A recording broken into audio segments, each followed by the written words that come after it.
Good day. I was at a meeting this morning and my colleague said to me that I should read Psalm 91. And so I did. And then I thought that I needed to write him a long whatever essay. And I thought, well, everything is done on video these days, so maybe I'll do it on video. And he actually said that he doesn't like reading, he prefers audible or video, so let's try the video. Let's see how this works out, and we'll see where we go. Let's go here first. Where are we? Okay, we need to just click on here, sorry. Right. So I like Google Translate because I can get the Hebrew letters and I can get the English, and this has got the tzaddik and the aleph, and it means go out. But what's interesting is that tzaddi is 90 and aleph is 1. A tzaddik person is a righteous person.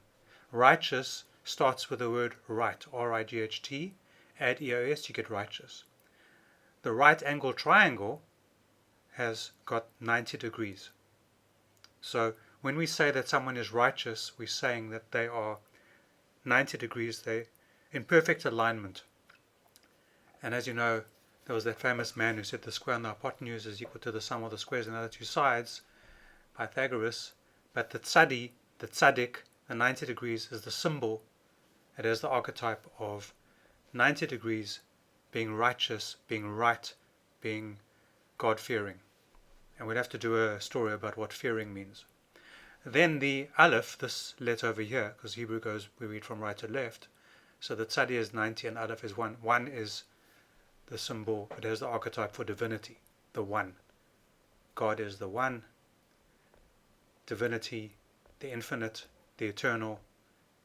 God has at least 70 names, and each of us might be calling God by the name that we understand God to have.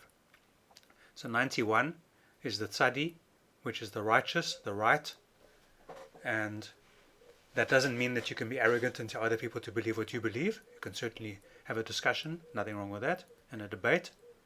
There's no coercion in Judaism. People say there's a lot of coercion going on in the Torah. There actually isn't. We'll get into that. And then the aleph. And the aleph, if you look at it, it's got the line and it looks like a percentage symbol. So that's 100%. So now let's go and look at Psalm 91. So I went to Wikipedia, and because on Wikipedia you can quote, and I'm quoting Wikipedia from all the people that have put this together. And if you scroll down, you get the Hebrew version, Yeshev, which means to sit or to dwell. You'll see it says, he that dwelleth. My old book says, O thou that dwelleth in the covert of the Most High. Very interesting, the secret place. And if we look on the third line, it says that surely he, there should be a capital H, shall deliver thee from the snare of the fowler, from the noisome pestilence. Now this prayer, this psalm, is a prayer about protection. And one of the things that we want protection from today is noise. Noise in any form. So let's go and look at my book, A User Manual for Life on Earth. And you'll see there's a section called Noise. And I wrote, noise has been created to distract us. So distract has got the word for the beginning of traction.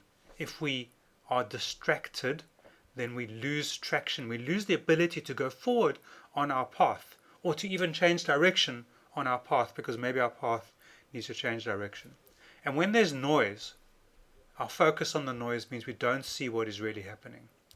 Whether the noise is sound noise, or picture noise, or seeing noise, or hearing noise, or barren distractions, a phrase that comes up in Buddhism, or learning noise or news noise, they're distractions which are designed to push us off our path or to push us away from our path. So noise has been created to distract us. And if we go back to the psalm, we want to ask God to protect us from the noisome pestilence. The pestilence is the plague. And we right now in the world have a plague of noise. And we have some people saying one thing and some people saying another thing, and that's fine. But for ourselves, we need to find our own path, the path that's meaningful for us, without any kind of coercion.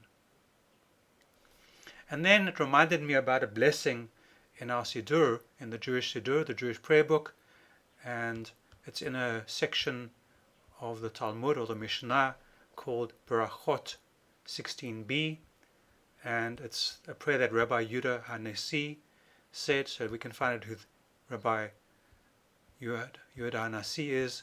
I've got a reference to him in Wikipedia on another page. Let me bring that in for you over here. And you can see that Rabbi Yehuda HaNasi, also called Judah the Prince, was a 2nd century rabbi. So he would finish his prayers, and in fact, actual fact, in our Siddur, in the prayer book, this is actually the end of one section, beginning of another section, and it says, Yehi ratzon mefanecha Adonai Eloheinu v'Elohei avotenu. May it be your will, Lord our God, and God of our forefathers, that you save us from the arrogant and from arrogance in general, from a bad man, from a bad mishap, from an evil instinct, from a bad companion, from a bad neighbor, from the destructive Satan, from a harsh trial and from a harsh opponent, whether he's a member of the covenant, a Jew, or whether he's not a member of the covenant. And if you're a Christian, you could say whether he's a member of Christianity.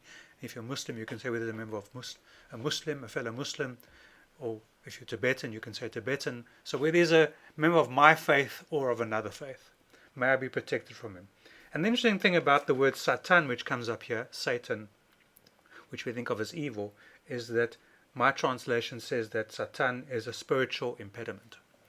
And noise is a spiritual impediment. The noise takes you away from the ability to be at tzaddik, takes you away from that 90-degree angle where you know what's right.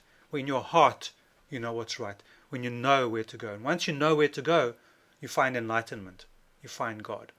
And the Aleph represents enlightenment, represents God.